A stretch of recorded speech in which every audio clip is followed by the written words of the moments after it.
you again. It's been a wild, wild couple years for both of us, really, but you have not only been a high-profile example of the sovereignty reclamation path, you've also given some really insightful lectures on the true nature of reality and the universe, which is probably a good place to start. I've heard you say that before you can think about reclaiming your sovereignty, you have to be aware of how the universe works. How are these things linked? What do you think we need to know? Yeah, good question. Well, I suppose I'll sum up my angle with one word, and that is syncretism. Syncretism is what we're going to be speaking about today. What I had in mind was to speak about. Your question is actually very, very appropriate because it's exactly what I want to talk about.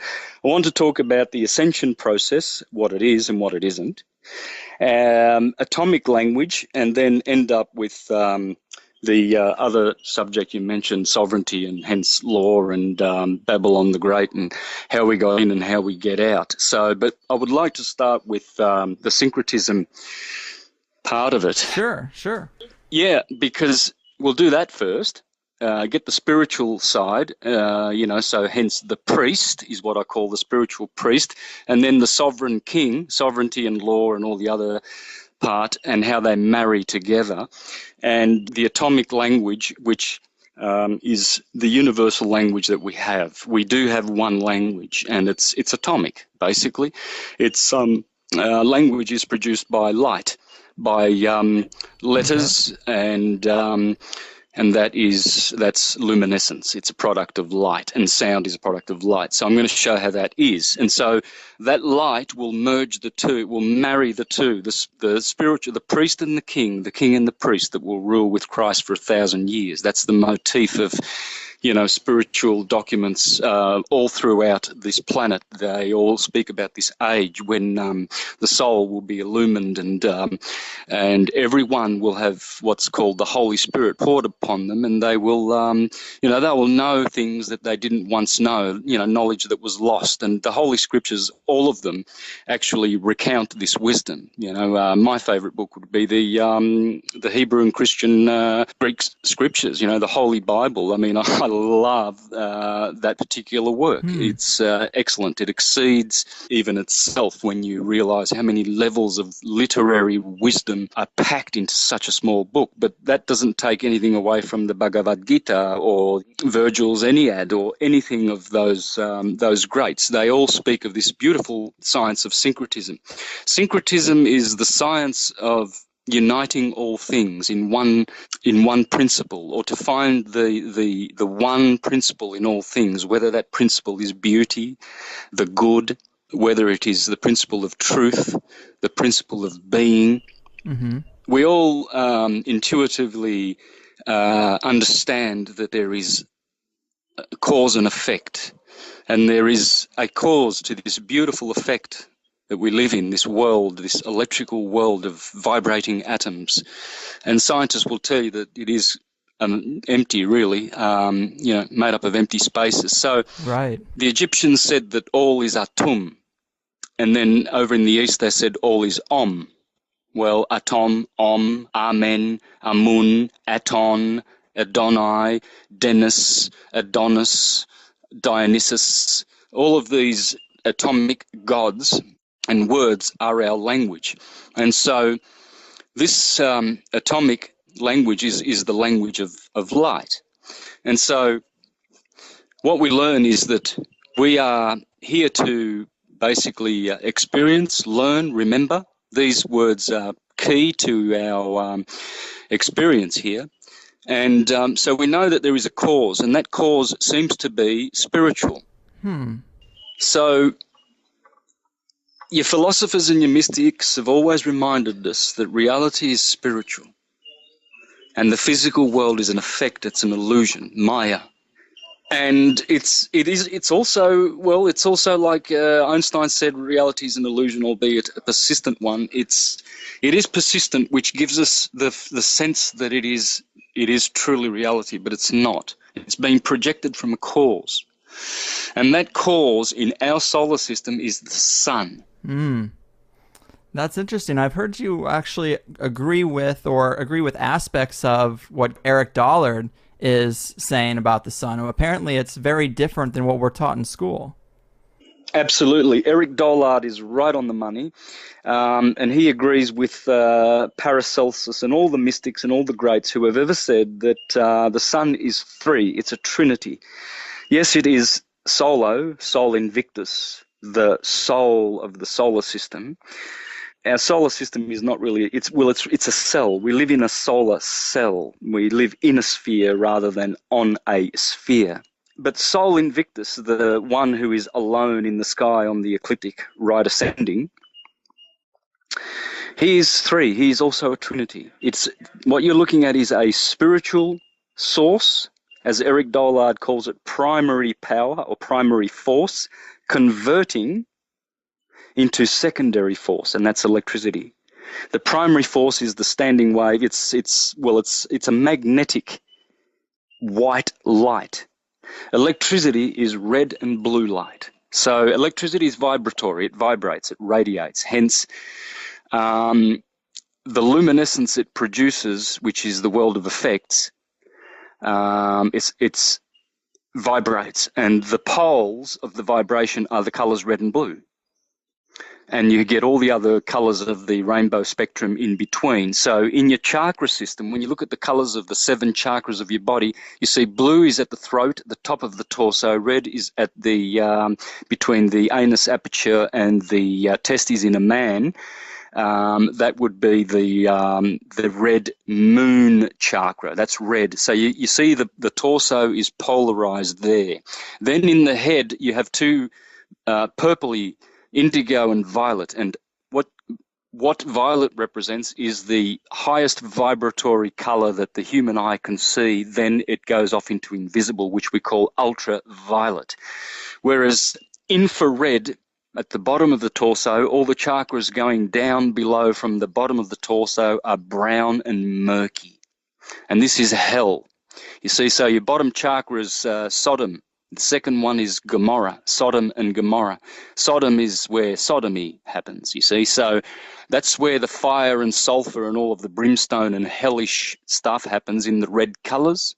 Then the heart chakra is green, which represents the earth, the planet that we live in, which is the middle kingdom, the middle garden or Midgard in Scandinavian lore. And then, of course, when you look up from the earth, the heart chakra, you see a blue sky. Well, that's the blue chakra. So this is syncretism, what you're getting. And so the electrical world of effects are produced by suns. And our sun is threefold. It is spirit, soul, and body. We can physically see the body of the soul. It gives us warmth.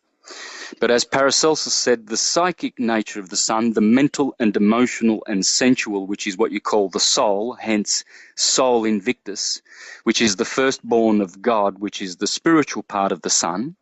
So you see, the firstborn is the soul. It is born and has a beginning but has no end, immortal.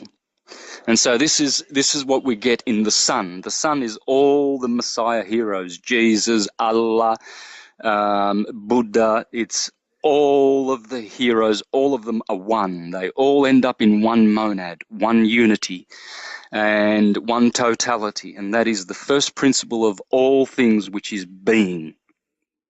Okay? So from being, you have all the principles and archetypes and prototypes. You have love, you have light, 2 kinds of light. You have lux and lumen. Lux is divine light, which is still white, non-vibratory light, which is motion in suspense.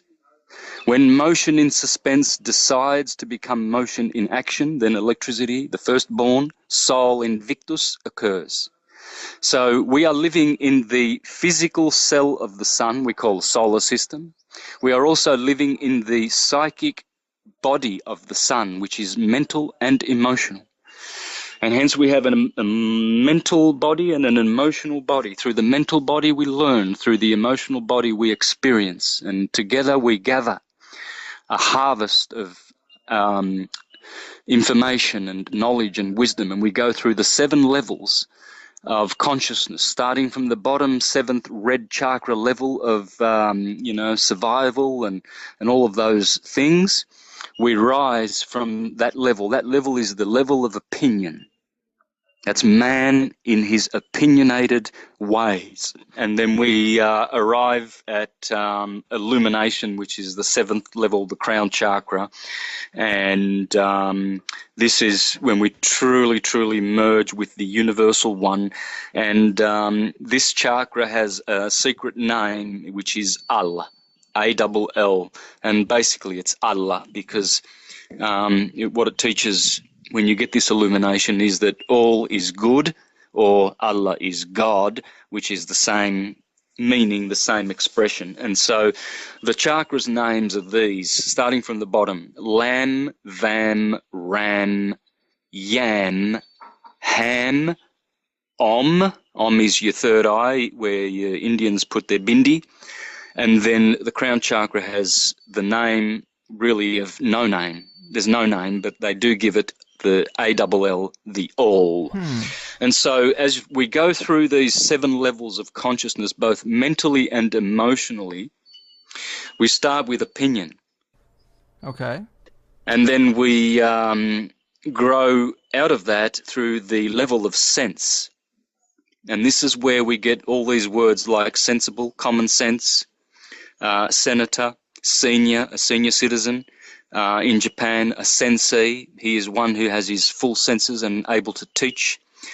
This is syncretism, by the way. There's one language, and this is how you are able to find syllables and find their words in all languages. And I'm doing that currently in all my presentations, and I'm about to release 22 PowerPoint presentations, the first of which will be called Atomic Theology and Atomic Language, followed by 21 more. The number 22 is very significant.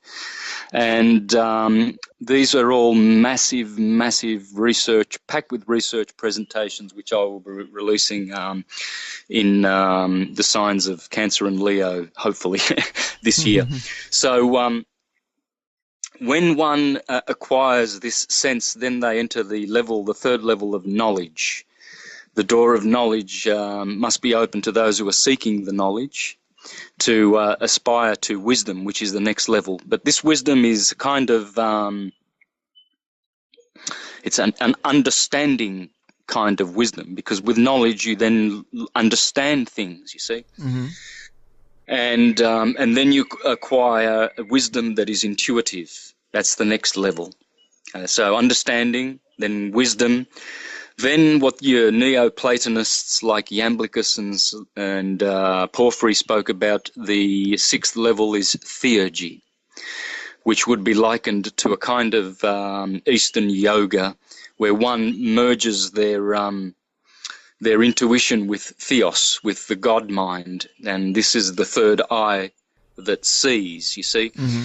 The 2 eyes give us the refracted red and blue polarity, which Pythagoras called duality in unity, whereas the mind's eye, the optic thalamus, and all of that third ventricle, pituitary body, and pineal gland, and hypothalamus, and all of that stuff there that sees more or less in unity. This is theurgy.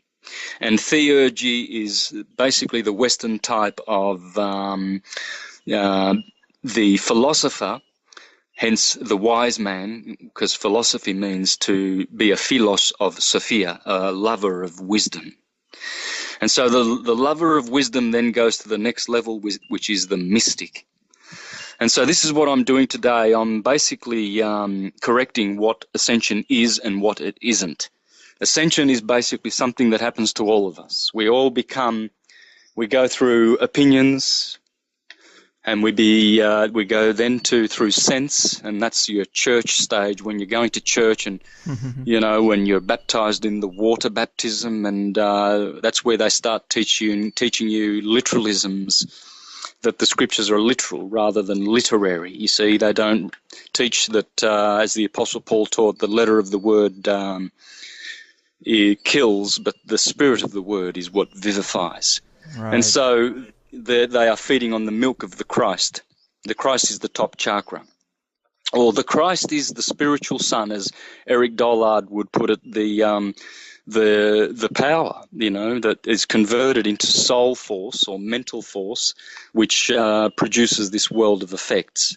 And so we live in the psychic sun part of the sun too. We don't just live in the physical part of the elements that the earth has given us, this cloak called the body. Mm-hmm. And so we are also living in the mind of the demiurgos, the creator. So the Father and the Son and the Holy Spirit are all one thing. It's the sun in the sky. Okay. That's really interesting, man. I'm kind of curious because I would say that I don't have necessarily a strong spirituality. I think I'm stuck kind of in an intellectual mindset. And I'm just kind of curious, what are some good introductory practices for people who seem to get these things intellectually, but really aren't feeling them energetically or having a hard time getting started with the process of ascension? All right, well, that's going to happen naturally. The philosopher, which you are right now, and that deals with a very broad spectrum of the intellectual and emotional mind growing and evolving. And as you go, you will enter the higher levels. You will naturally be absorbed into them. That's your nature. Okay. It's the stairway to heaven. It's the transmuting of lead into gold. But what must happen is, as happened in Pentecost, the torch or the tongues of fire must be...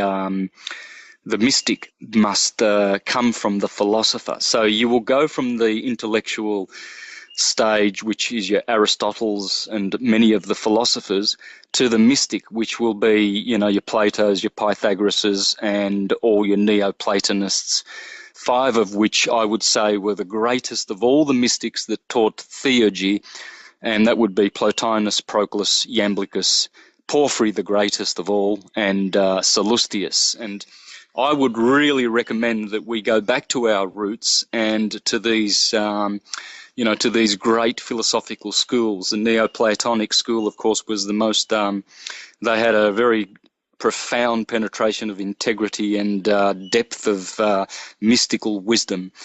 And so what you will do, Greg, is you will naturally you will marry your intellectual mental mind and relinquish it one day for the higher mind of illumination and the mystical mind, and they will happen naturally as you go through these stages of ascension. And I will speak about the process of meditation, chanting, and theogens, and all of these aids, necessary aids, and diet, the changing of your diet, and various practices that will help you. Chanting is very, very important. There are 7 vowels. Everything in creation is sevenfold, a septenary or an octave. That is physical creation complete. The universe was created in 7 days. And the mental forces are 12. So you've got 7 vowels and 12 consonants. And these in Kabbalah, together with the 3 diphthongs, make the 22 paths or the 22 cards of the tarot deck. And basically they complete creation, the marriage of mind and matter, 12 and 7. If you look at the flower of life, you will see that 7 circles are in the middle and 12 circles are on the outside, and they make 19 altogether. And this is the magical number. So, but let's go back to 7. There are 7 vowels. Sure. This is the thing. The 2 lost vowels are the secret ones which make up the name of God, which should be chanted and will help you in your ascension.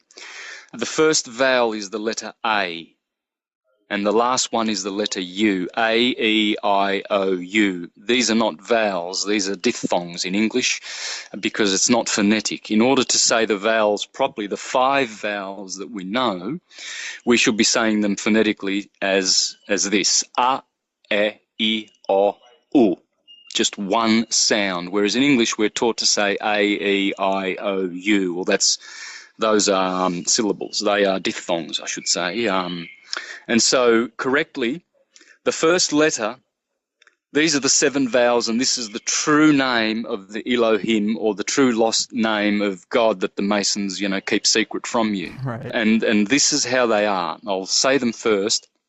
I actually know. I'll tell you what they are first, so that anyone who has pen and paper can write them down, and then mentally they will remember these better. The first is the capital letter A. Then the letter E, which is the fifth letter, the second vowel. The second letter has a grave accent above it. The third letter E, has an acute accent above it. The fourth letter is I, the ninth letter of the English alphabet. Then you've got O with a grave accent above it, then O with an acute accent above it, and then finally U. And this is how they are pronounced.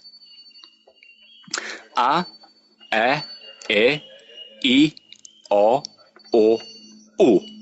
And together they give you The Hindus, they shorten it to A-U-M or A-O-M. And they chant it Om Namah Shivaya. But what they're doing is they're compressing those 7 vowels, and this is how it's done.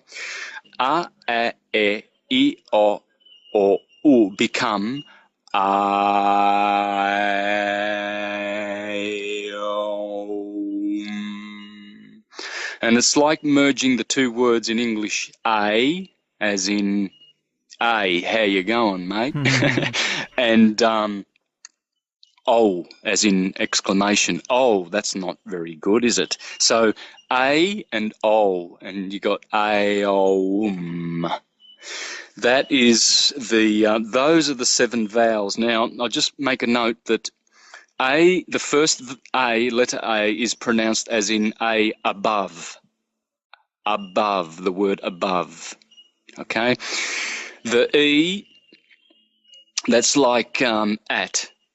All right, or and. So you've got a and a, above and at. Then the next, the E with the acute accent above it, that's e. Okay, as in etymology. Okay. Then the I is I, as in inside. This is just for people, the listeners making notes, because this is very important that they get the true pronunciation of these 7 sacred vowels. And I learnt this from James Morgan Price in his book on Revelation, the Book of Revelation.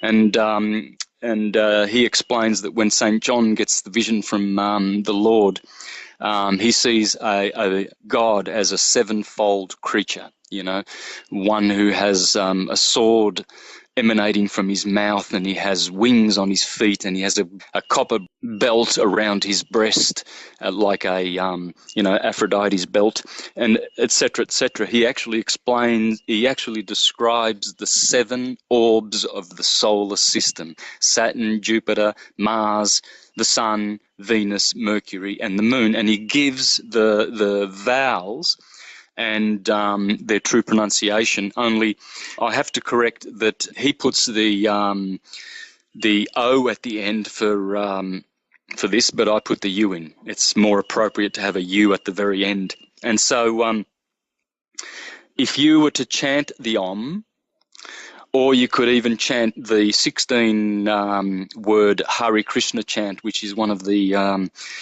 most electrifying chants you could possibly chant. And the 16 words are these: Hare Krishna, Krishna Krishna, Hare Hare, Hare Rama, Rama Rama, Hare Hare. And those 16 words, if you did that 16 times every day, you will find that your consciousness will ascend to the top level, and your crown chakra, you will notice that things will start to go inwardly for you, and you will start to remember the truths, the eternal truths which are there waiting for you when you give them that time, when you meditate, when you pause from daily living and go within. And then this chanting, the food that you ingest also helps as you go from a meat-based diet, for instance, to a vegetarian diet. All the philosophers, Porphyry, Ovid, Pythagoras, Plutarch, all of them, all the philosophers that became mystics left the taste of blood behind. That's going to be tough for me. I mean, I obviously know a lot of bad stuff is going on with the corporate factory farming, and it's creating a lot of negativity, but that would be a tough challenge for me to convert from a meat-based diet. Yeah, because if you're still eating meat, it's because you need to eat meat, because we do not live on forms, we live on the etheric energy of the form, whether it be a vegetable or whether it be meat. So when you eat a steak, you're eating the bull energy, and you are getting strengthened by that etheric. You see, the form, the substance is the amount you put into your mouth comes out the back end quite the same volume. Mm-hmm. It's the etheric vibration that you are eating. And since we live in 4 worlds, the solid, the liquid, the gas, and the plasma, and we partake of the mental, emotional, vital, and etheric bodies, we can only exist in 4 bodies at a time as we go through that solid state of living. And the bottom earthly bodily level, which causes you to incarnate, that focal pole of that incarnatory energy is blood. And that's why the scriptures say you verse the blood of the animal that you eat back to the ground. You do not eat the blood. The soul is in the blood. And so when you eat a steak, there's particles of blood that you're eating, and you're eating the soul of the cow. So the elite have known for many years that Circe will turn you back into a physical body, as Ulysses' men were turned into swine, for instance, right? And this is why they give you all the animals of the zodiac and more to feast on. For instance, a cow will turn you into chattel, and they know that, and they've corporatized your chattel name. Eating lamb will make you good little sheeple, docile, and they pull the wool over your eyes and lead you to the slaughter like lambs and fleece you. Rabbits will make you run like a rabbit. Chickens will make you have a chicken heart. Pork will turn you into swine. And goat will make you a sacrificial goat, and you will go off to war, and we will make the uniforms. Off you go, Christian soldiers, off you go to war. We will make the uniforms as we've done before. So as the great Reverend Robert Taylor in the early 1800s exposed, that the Freemasonic system we live under is 4 levels, 4 castes, and the Christian is the bottom caste. Then is the Israelite, then the Jew, then the Hebrew, and above that is the 5th level, the Telestoi, the perfected masters. And basically that corresponds to the illuminated ones, you see. Right. So, but as you will know what you have to feed your body, your temple, because that's your temple, at the right time, you'll be directed, because you're the one directing the show in the first place, from the higher causal planes. And so you will know when you have to stop tasting blood. The other thing that will help, there's chanting, there's also physical yoga, moving your body, stretching it, allowing the energy to get unblocked. Sunbathing, you need so much sunlight directly on the body, naked outside in the sun. Perhaps put some coconut oil on your body or some apple cider vinegar. I've heard about that. The usefulness of that. I've heard a lot of people talking about it, and it's kind of interesting because, of course, it's illegal to be naked, and with our 9-to-5 jobs that they've got us in, a lot of us can't get outside for that period of time. It's funny how they take all the sunlight hours and put us in these little cubicles during our day as debt slaves, and we don't get those benefits that are probably very important to human development. Yeah, look, you'll get it. The sun's rays penetrate through everything, so you will get it, but you'll get less of it, and it'll be slower. They're slowing down our ascension. That's basically what's going on. They do it through diet, they do it through fear, they do it through intimidation, and later on we'll get through the sovereignty part where they do it through the legal name, and they do it through all the beasts of revelation. The legal name, for instance, is the false idol that we bow down to. The beast of revelation is corporatism, corpse, body. The beast has a body. Mm-hmm. The false prophet is the Vatican, the divining serpent, the false prophet, and the harlot is maritime law or the Inquisition, because the harlot sits on many waters. So we're gonna look at the four aspects of Babylon the Great and how we've been entwined and how we get out of Babylon the Great. So, but it starts with the legal name. That's where it all starts. Anyway, these are the sort of things that we need to do to ascend. They're slowing down the ascension. It will take place, despite the vaccines filled with, thimerosal, mercury-based preservatives, sodium fluoride, which is actually a toxic fertilizer industry byproduct that they're putting into our waters. Right. It should be calcium fluoride. Calcium fluoride is one of the 12 cell salts, the Schussler cell salts that here again the number 12 comes into all things. Your body ashes, once cremated, the body consists of 12 salts, and they are potassium phosphate for the sign of Aries, sodium chloride for the sign of Taurus, potassium chloride for Gemini, and these are all in a row. These are the first, second, third sign, and all in a row along the ecliptic. Cancer is calcium fluoride, and so this is what they should be putting in the water. But sodium, silcofluoride, this is a toxin. This is totally detrimental to the human health. Right. And so this is the sort of stuff that that they're doing to slow down the ascension. But then again, it will not be thwarted. Do you think that chemtrails play a role in that process, either by blocking sunlight or something? I mean, because obviously people talk about them being weather modification, but I'm curious if they have a role in slowing down that spiritual process as well. Yes.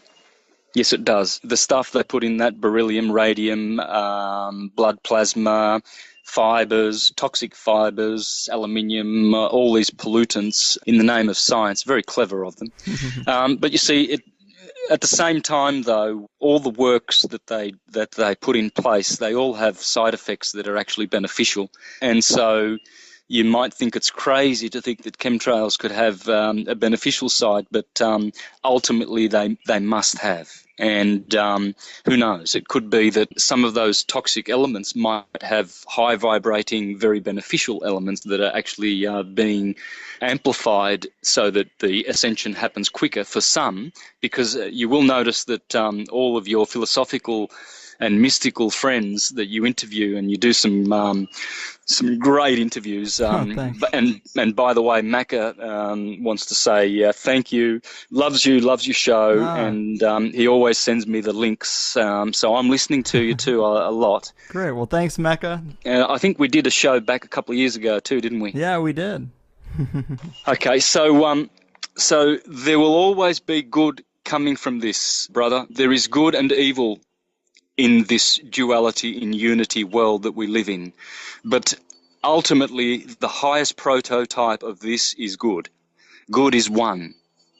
And in the Neoplatonists reminded us that good is what people call God. Mm-hmm. Allah is God, all is good. It's the principle of good, which precedes the principle of beauty. And beauty is Bel, the god Bel, the beautiful, the bella.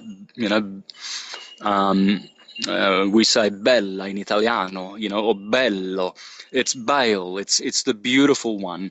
And so the sun in the heavens, when we look at the sun and we do our solar gazing, we are looking at the body of the sun, made of hydrogen and helium, or anything that vibrates, because it actually has all the elements. There's carbon in the sun, there's sulfur, there's all the elements are there. Mm-hmm. And so it has a body, it has a psychic body, mind and emotion and sense, and it has a spiritual power source. And so the spirit is the Father, the Son is the soul. If you have seen the Son, you have seen the Father.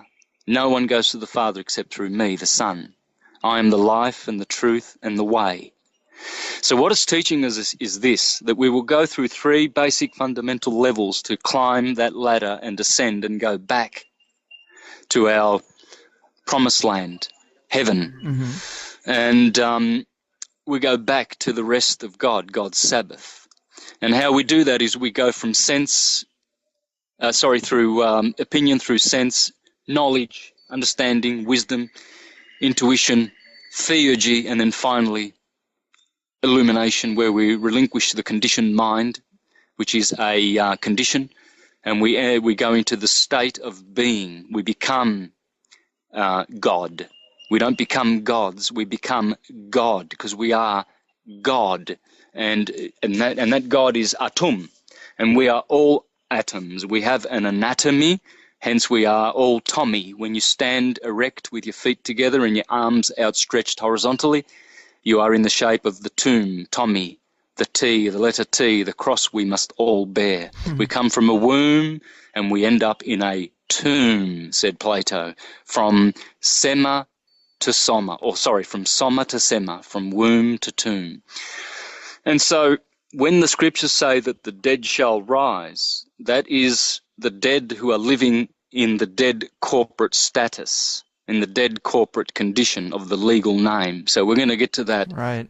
But what's most important is that we understand that as the sun raises up molecules of water and they evaporate, and as it draws up with its drawing power, it does the same with souls. This is Jesus. Jesus, the Saviour, the soul portion of the Son, because the Christ is the spiritual portion of the Son. Christ and Jesus are two different things, and yet they are one. This is why the Freemasons never say Jesus Christ. They always say Christ Jesus when they do their secret Masonic knock, tum titty titty tum tum titty tum tum on your door. You'll notice the atomic knock, tum tum tum tum, as a percussionist plays on his tom-toms and tambourines. We all have this atomic sounding universe.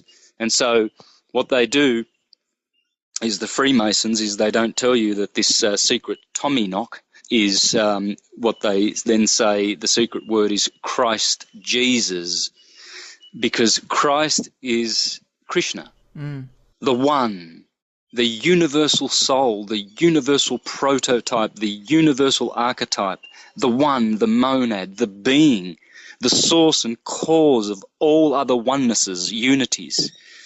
You know, we are units. Unit is an atomic word. Unit comes from atom, you see, I-T-N, U-T-N. And so all is atun. Akhenaten said it was aton. Well, the Jehovah's Witnesses tell you that it's the tetragrammaton, the 4 letters. Those 4 letters are Jiva, Jehovah. Jiva, G-I-V-A, 2 syllables, 4 words, the tetragrammaton. And Jiva gives you Jehovah, or you can say it as we say our word give, G-I-V-E, or J-I-V-E, Jiv, the giver of life, the giver of life. This is the Masonic G. It's the giver of life. He is the good, the archetype of good. That's why he sits under the Masonic arch. He is the archetype. And so what it's teaching you is that all things have their arcs, their archetypes.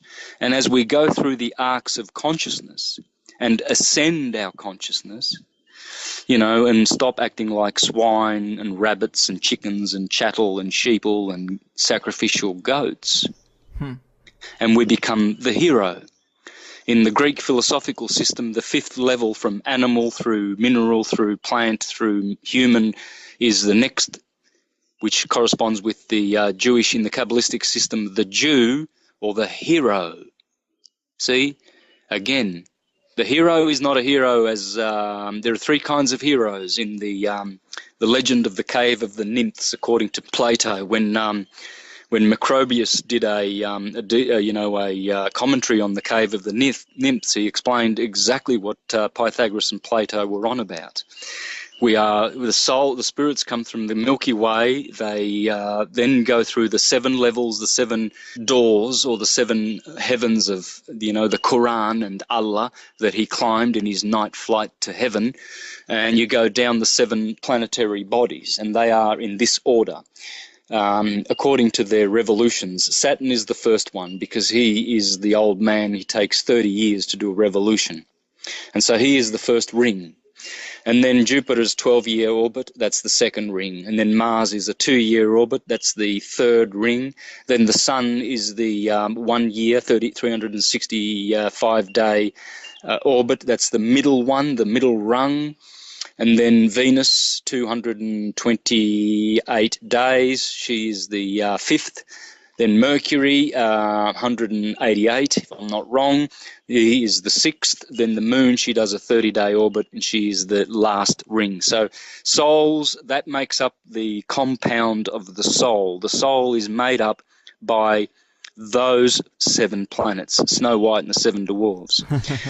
And so, and the 8th orb is the Earth. You see, is the 8th sound.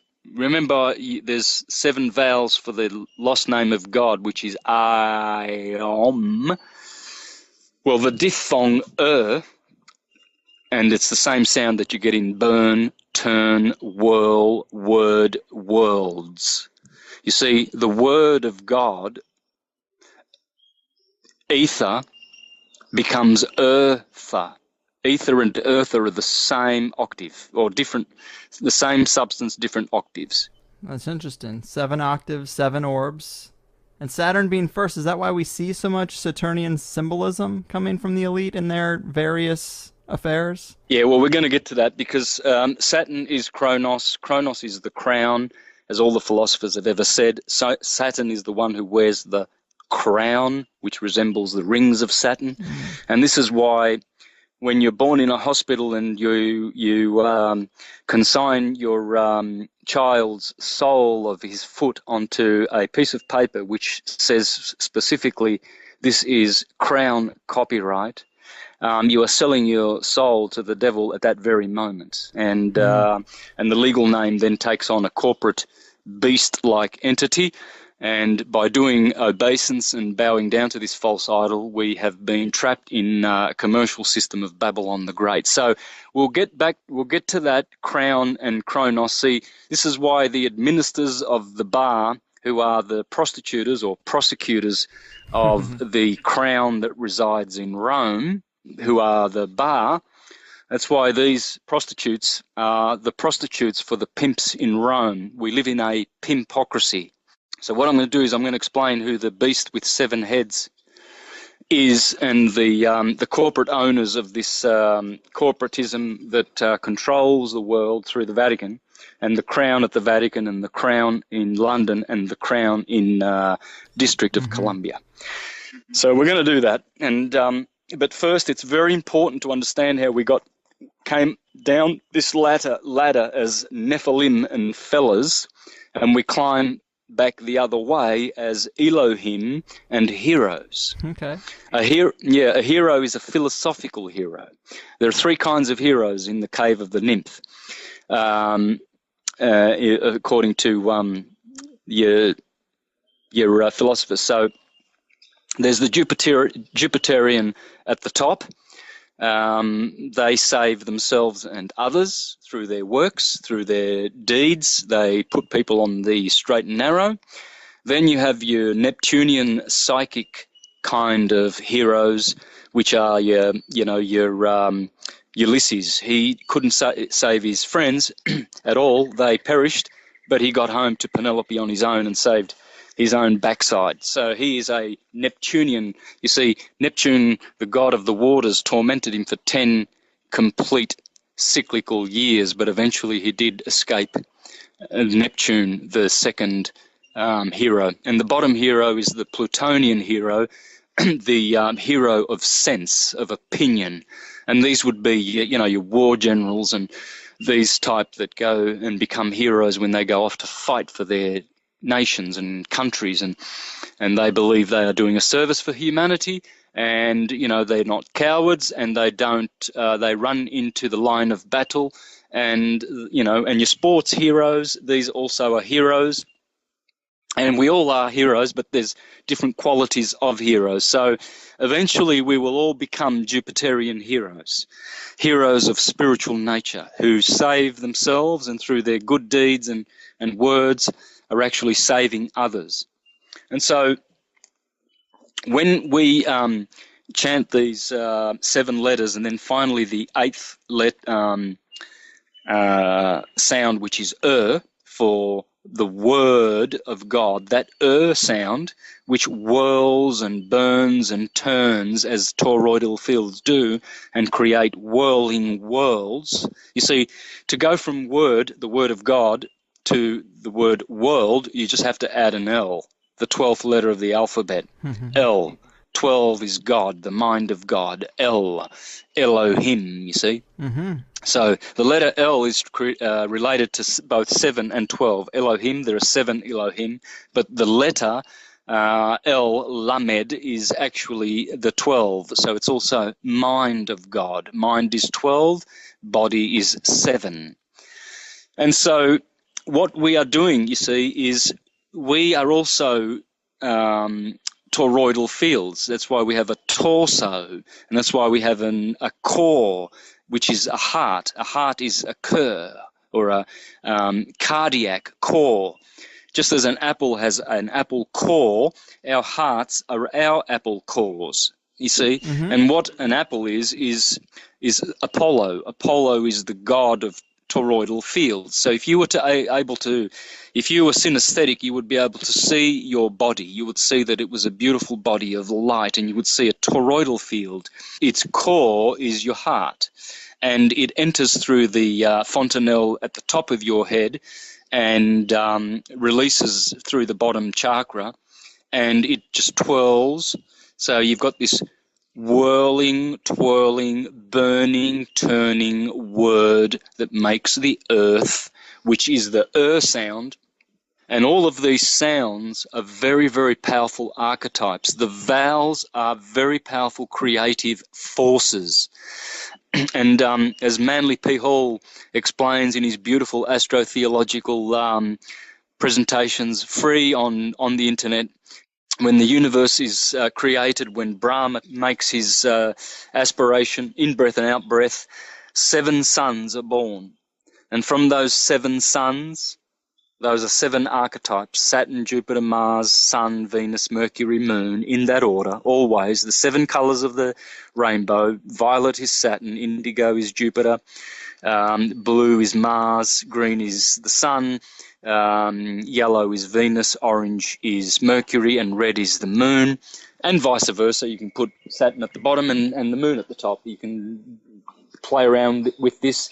But those archetypes, those 7 colours, and in particular red and blue, and hence this is why your police cars have red and blue on the top, because these are the 2 creative colours of creation. They create a scenario. They create a contract with those 2 colours.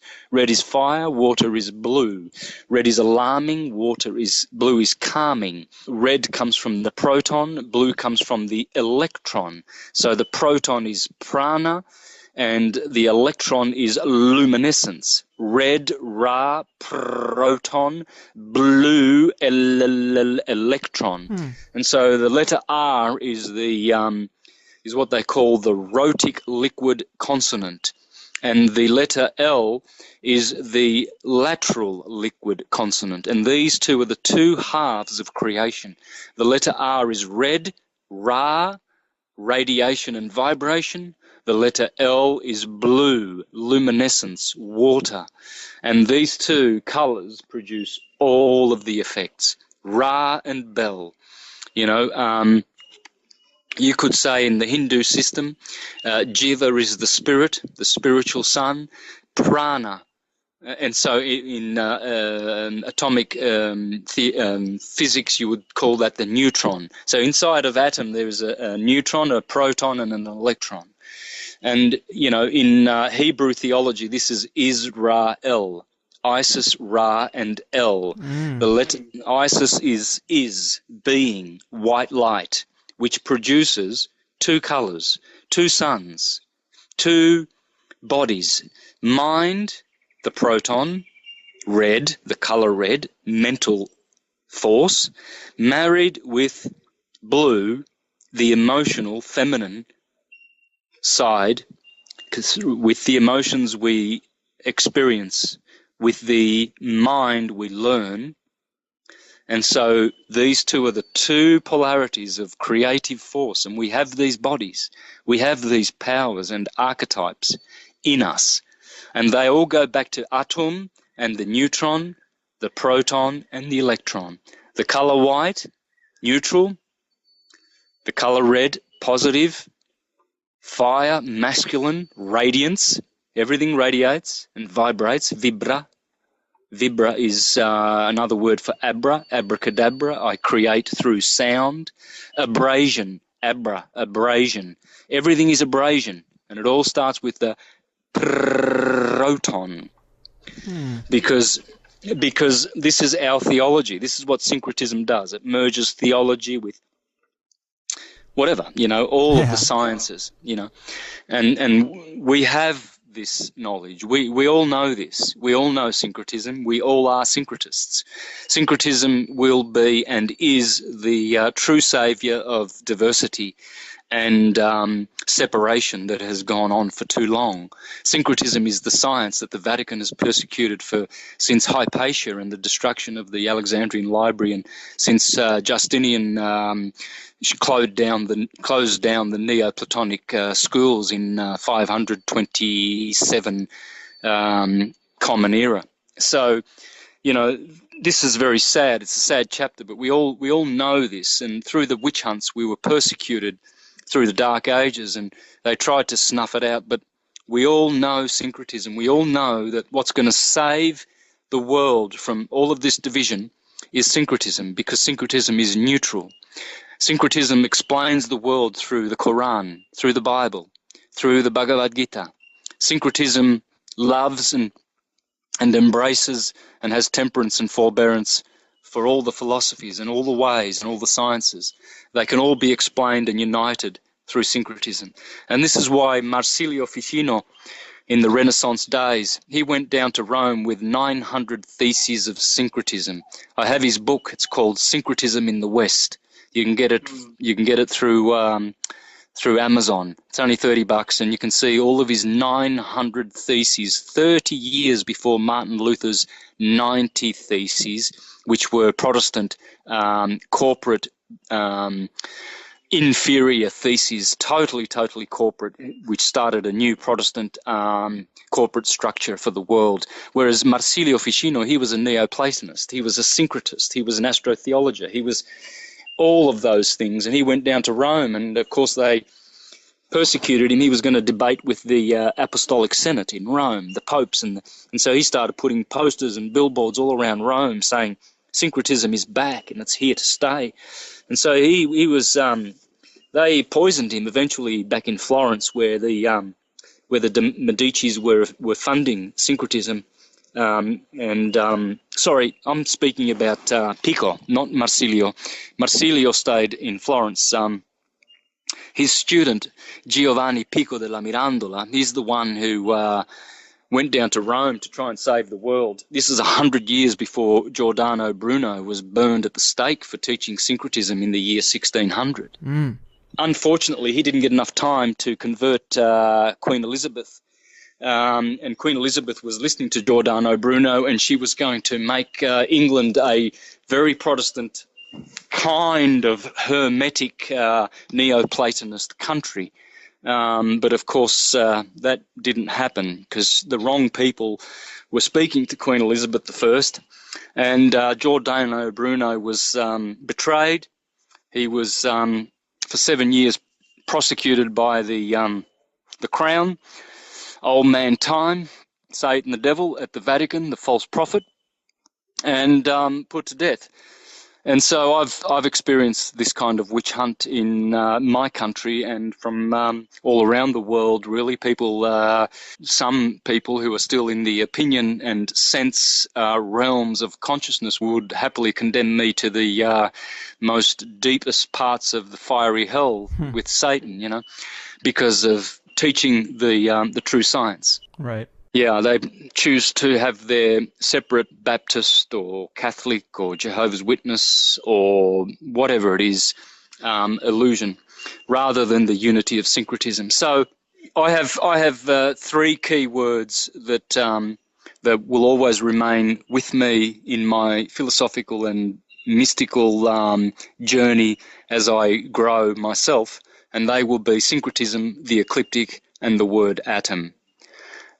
With these things, you can know all things, and you will know all things. Because syncretism is neutrally uniting all things. The ecliptic is the teacher, and atom is the ecliptic. The ecliptic is atom.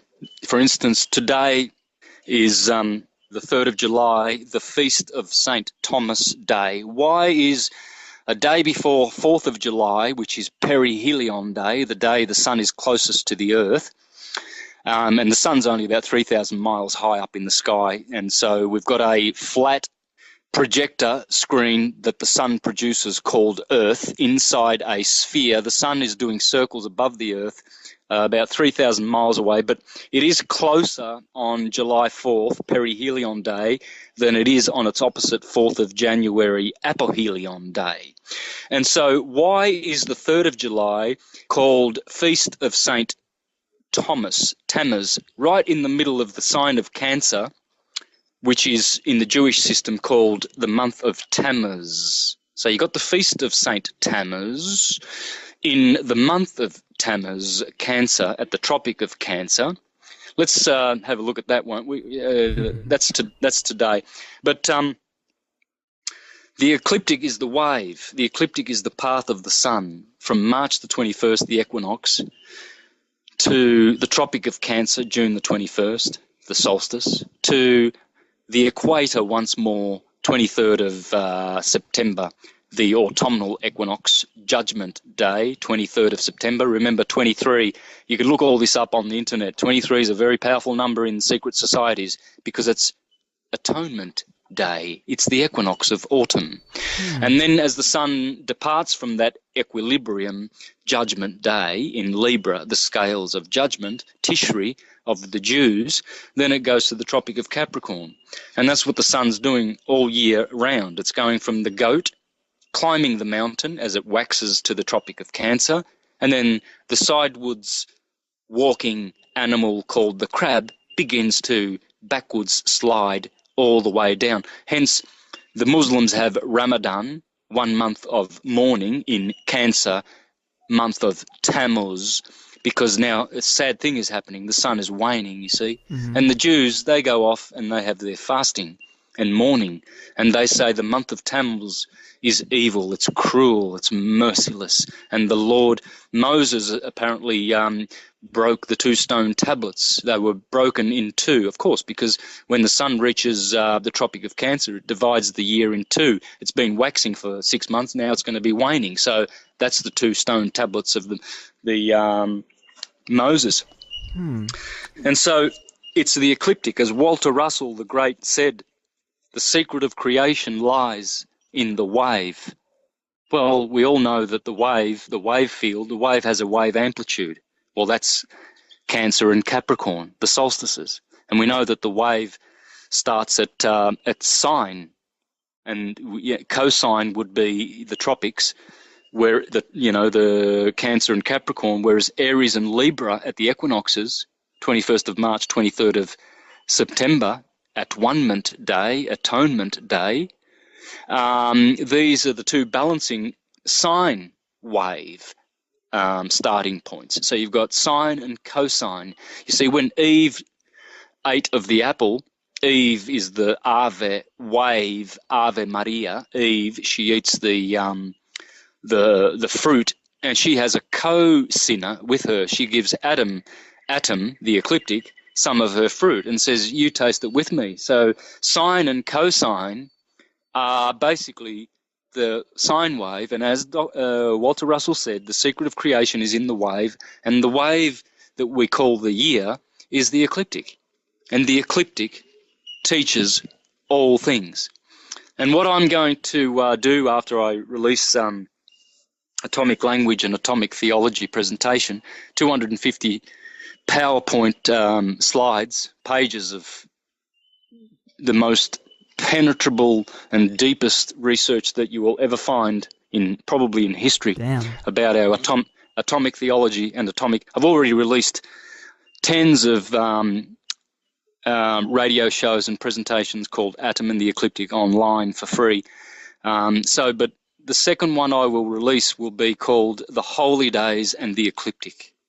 And I will start at March the 21st and show all of the holidays, the birthday of Sri Rama on April 15, Ramadan, Christmas, Easter. I'll show them all on the ecliptic and show how they all coincide and correspond with the seasons on the ecliptic.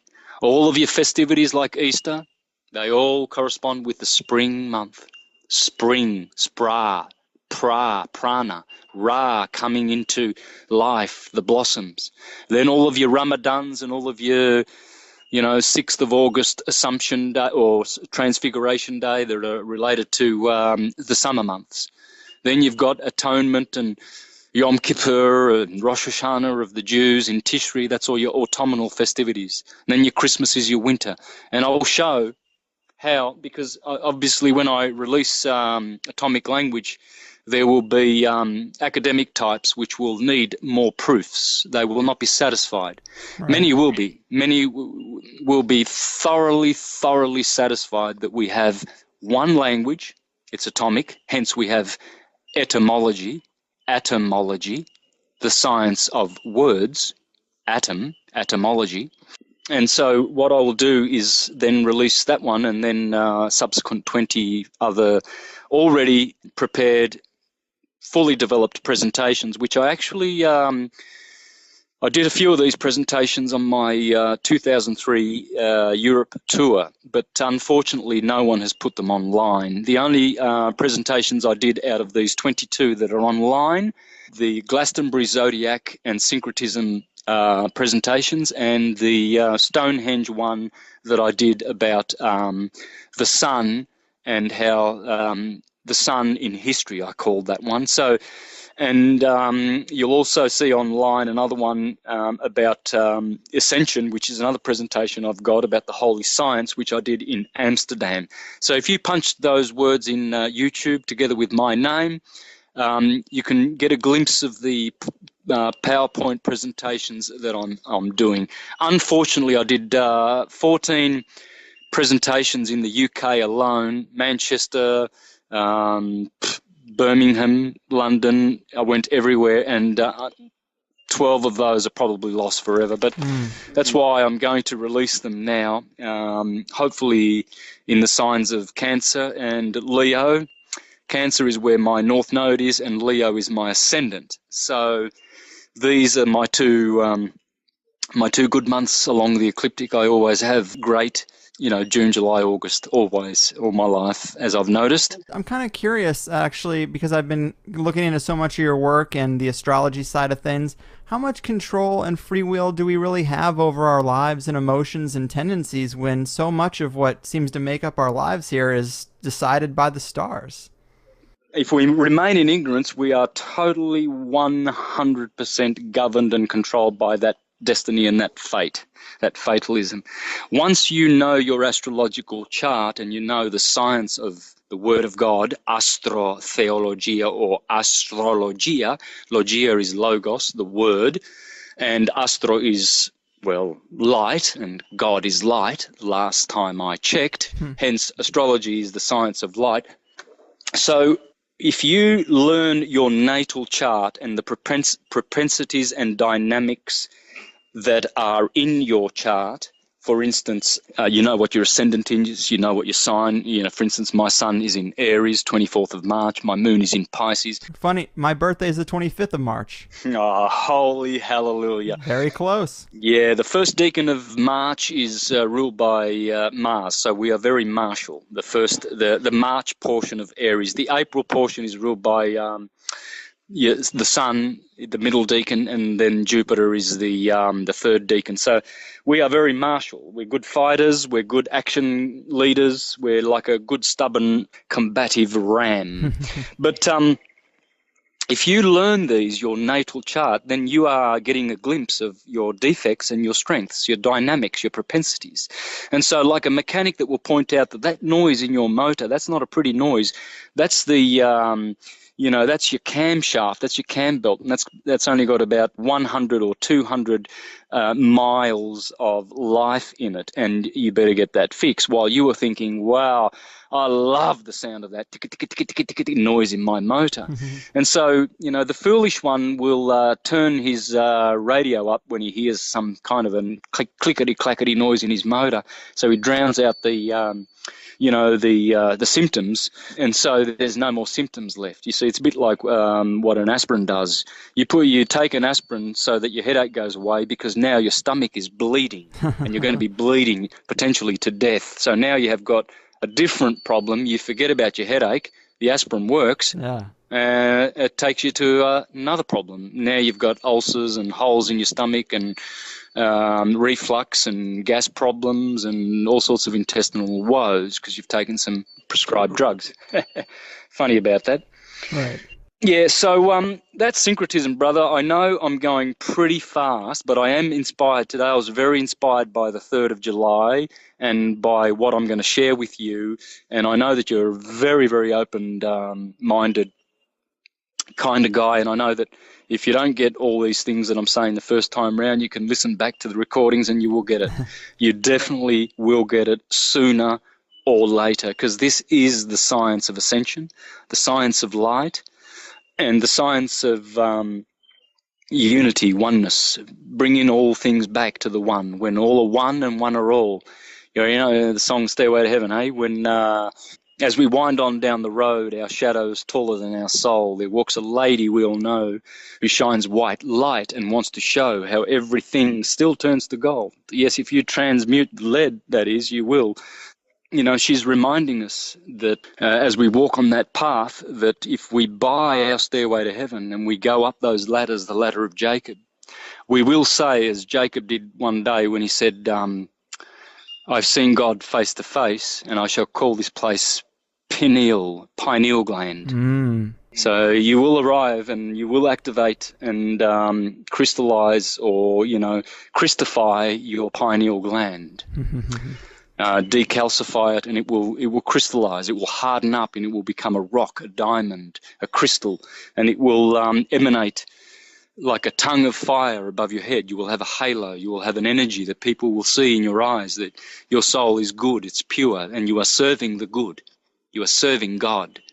You are serving your higher yourself for the sake of your being and the sake of humanity. Can't wait. Well, you're doing it. You're doing it now. You are a hero. You are pointing people to, great researchers on your show. You're giving them a chance to speak and get onto the airwaves and save many, many, many souls. You don't need to be specifically aware of all of these units of salvation that you are putting out, but you are reaching the hearts of people and changing them.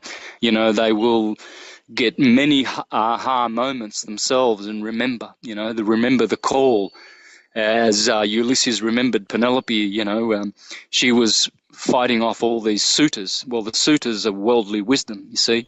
Mm-hmm. And so when we are tempted by the siren, and Ulysses tied himself to that mast so that he wouldn't be seduced by the lower sirens, and he would be called by the higher sirens to go back. So when he came back to his land, he didn't recognize it anymore because he was returning. It wasn't the first time he was there.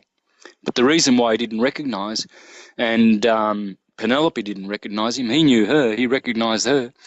But the wisdom, Sophia, Penelope,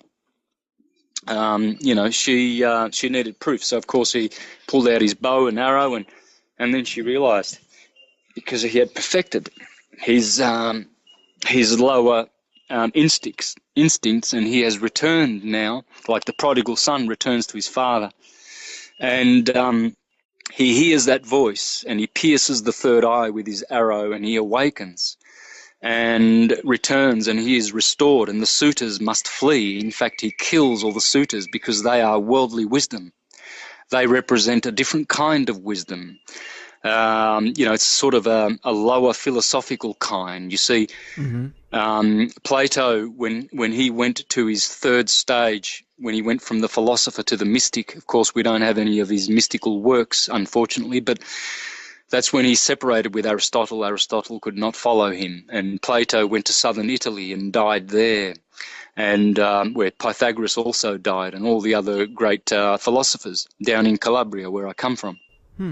And of course, Aristotle went off and started the peripatetic school of the wandering philosophers, philosophizing, and the sophists. There was a school that sort of went inferior sophists. The original sophists were dealing in wisdom for the sake of wisdom, for the sake of bettering one's soul, whereas the latter sophists, sophistry, they become what the word sophistry signifies, and, they commercialized it. And so it's an inferior sort of a philosophical way, but we will merge the philosopher with the mystic. That is our destiny. We're all destined. So going back to your question about the stars, and, you feel rather uncomfortable about having all of these electrical dynamics in your body. Well, some people are born with no arms. Some people are born with no eyes. Some people are born with a lot of courage. Some lack courage. Yeah. Others achieve. Others have sicknesses and nasty accidents and misfortunes in marriage. This is all in the chart. I can find all of this in the chart and more. And so once one knows this, then like the mechanic who tells you, that tappet noise, that's not a very good noise, then what do? Well, do you turn the radio up, or do you now consciously affect a solution? Do you repair the car and go forward? And this is what astrology does. It shows you the crystalline nature of your soul and your intellectual nature and your physical nature. It shows whether you will have a long physical life or a short one. Wow. Yeah, I guess the knowledge is power. Why not know about it? True. And the greatest knowledge you can have is the knowledge of what's on your ecliptic. Well said. Yeah. Wow, man. I guess we should probably start wrapping this up, but we should do this again for sure. There's a lot more depth to this material. I'd love to talk more about the composition of our reality that just seems so far off from what we're taught that it's even hard to conceptualize.